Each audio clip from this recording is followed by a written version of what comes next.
क्या बिहार में इनको हिंसा नहीं दिख रही है?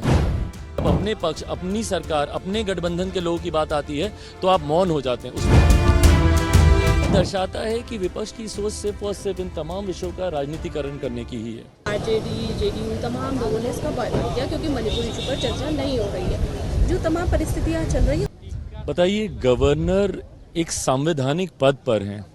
गवर्नर का बहिष्कार करना, कल को मां महिम राष्ट्रपति महोदय अगर आपको बुलाएंगी, आप उनका भी फिर आप बहिष्कार करेंगे। इस तरीके से एक संवैधानिक पद को राजनीतिक घेरे में लेकर आना, ये गलत है, पूर्णतः गलत है। आप जाइए वहां पर, जाकर आप अपनी मांगों को रखते। आप गवर्नर को, जैसे आप प्रधानमंत्री को बाध्य करने का प्रयास कर रहे हैं, आप गवर्नर साहब को भी बोलते कि भाई हम लोग चाहते हैं, आप भी अपनी तरफ से आप बोलिए कि ये बहस होनी चाहिए, ये होना चाहिए। और बहस से कब इनकार किया? केंद्र सरकार ने, हमारे प्रधानमंत्री बोल चुके हैं, दो बार सदन के पटल पर गृह मंत्री से लेकर रक्षा मंत्री तक सब बोल चुके हैं। स्पीकर साहब बोल चुके हैं कि भाई हम लोग हर तरीके की चर्चा के लिए तैयार हैं। उसके बाद अगर आप चर्चा नहीं चाहते और इसको नियम में बांधना चाहेंगे और सिर्फ प्रधानमंत्री को बाध्य करेंगे, भाई अविश्वास प्रस्ताव आप क्यों लेकर आए?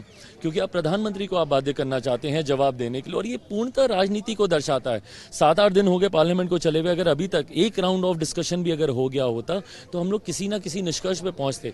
तब अगर आप सरकार के जवाब से अगर आप सहमत नहीं होते तो आप बोलते कि भाई हम लोग प्रधानमंत्री से जवाब चाहते हैं, तब आपको जितना हंगामा करना था आप करते। पर ये दर्शा रहा है, और अब तो भाई स्वीकार भी हो गया ना अविश्वास प्रस्ताव, उसके बाद क्यों हंगामा? उसके बाद क्यों नहीं आप सदन को चलने दे रहे? भाई अभी अधिकार क्षेत्र है पूर्णतः स्पीकर महोदय का कि वो कब इस पे चर्चा शुरू कराते हैं। 10 दिन का समय है स्पीकर साहब के पास, वो उसमें चर्चा कराएंगे ही कराएंगे जब उन्होंने स्वीकार किया। बट उसके बाद भी सदन को नहीं चलने दे रहा। और भी राज्यों के विषय हैं। क्या बिहार में इनको हिंसा नहीं दिख रही है?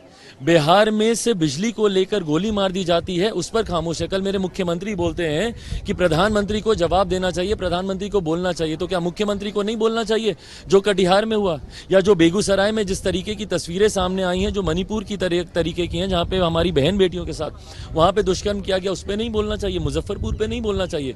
तो जब ये सिलेक्टिवली जब आप चूज करते हैं अपने टॉपिक्स को, अपनी बातों को रखने के लिए और जनता के पक्ष में अपनी भावना को दर्शाने के लिए, ये दर्शाता है कि आप सेलेक्टिव हैं। जब अपने पक्ष, अपनी सरकार, अपने गठबंधन के लोगों की बात आती है तो आप मौन हो जाते हैं। उस पर मुख्यमंत्री जी की जुबान बंगाल पे नहीं खुलती, अपने राज्य में नहीं खुलती। यहाँ पे डेलीगेशन ये लोग भेज रहे हैं मणिपुर, पर जब अपने प्रदेश की बात आती है, बगल का डिस्ट्रिक्ट है बेगूसराय, वहां नहीं जाएंगे। कटिहार, वहां नहीं जाएंगे।